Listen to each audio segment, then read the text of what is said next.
All right. So we start every show off with quick hits.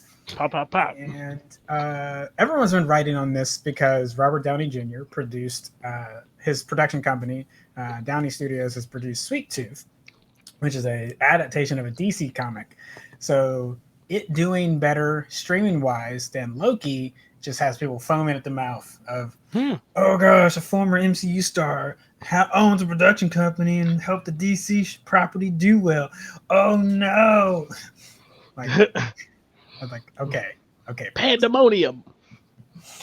but it has, as far as we can tell, now, as far as we can tell from Nielsen ratings, now something we always have to. I hate to bring this up every single time we talk about streaming ratings, but because the companies do not give us the numbers, even Nielsen, when you look at their data, admits like they don't know for sure.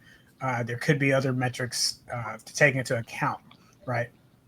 Hey, Netflix, Hulu, Disney Plus, and the whole lot. If you would love to give us your numbers, I would love that. Just drop the numbers. Let us know.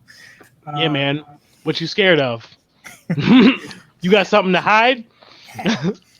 But Nielsen reporting that there was over 1.4 billion minutes watched of Sweet Tooth compared to 731 million minutes of Loki. And That given is the episode left between them, it's not that far. It's not that far off. It's not like Sweet Tooth had double the amount of episodes compared to Loki. Yeah. What is the difference in watch length? I guess. Well, you mentioned that the length of episodes is different. Let me double check for. Let me see what the actual.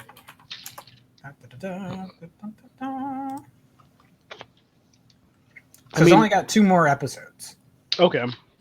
And around the same episode length, from 37 to 53 minutes. So technically, Sweet Tooth could have gotten a little bit more because of those last 2 episodes, but not enough to make a double. Make that big of a gap. Yeah.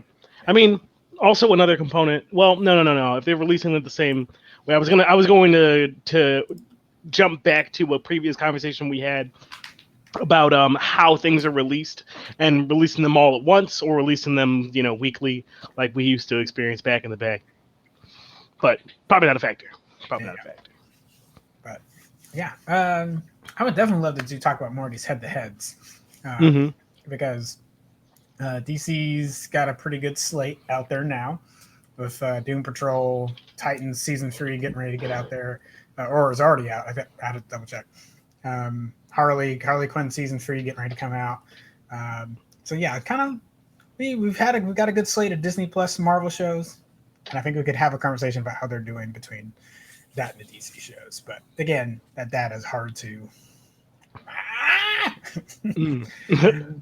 Let's see. Hard to figure out. Marjorie says, "Let me put this on stream." One, they haven't been able to get past the Kid with Antlers, so they haven't watched it yet, which is understandable. It could be a little weird for you. Get that? Yeah. But second, they said Bad Wigs season 3. Yep. You're not wrong. We have talked about this. The wigs on Titans, poor Starfire. Jeez. Yeah, I mean Titans has a bunch of other problems. Just like I'm gonna harp on a little bit because this is that's my thing. But there's a lot of other problems. Just like Marge and I were having this conversation earlier, and I was trying to say like, oh well, is it that because there's things about this show that I like, and I'm like. The writing of the way that the characters behave is good, but like the writing of what's happening isn't. I was like, no, it's not. The writing of the way the characters behave is bad.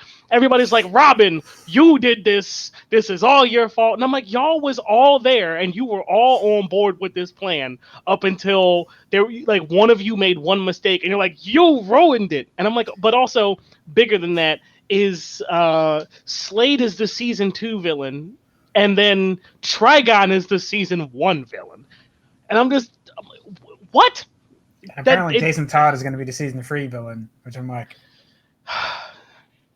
okay, cool. We're doing Red Hood stuff. That's neat, I guess. It seems a little premature because it is, but whatever. Fine, we're doing it.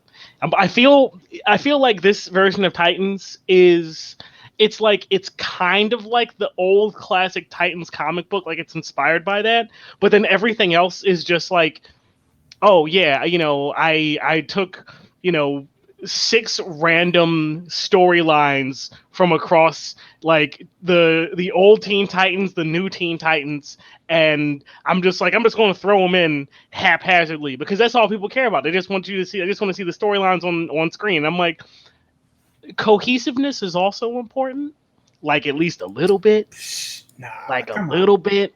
Come on, fam. We don't need any of that. But that's just me. Hey, did you like that last episode of State of Nerd Union? I bet you did. Why don't you hit subscribe and you'll get notified when the next video comes out, which will be on the next Monday. Guess maybe you don't need to hit subscribe for something that comes out every week. Hey, just do it anyway. It might help us feel better.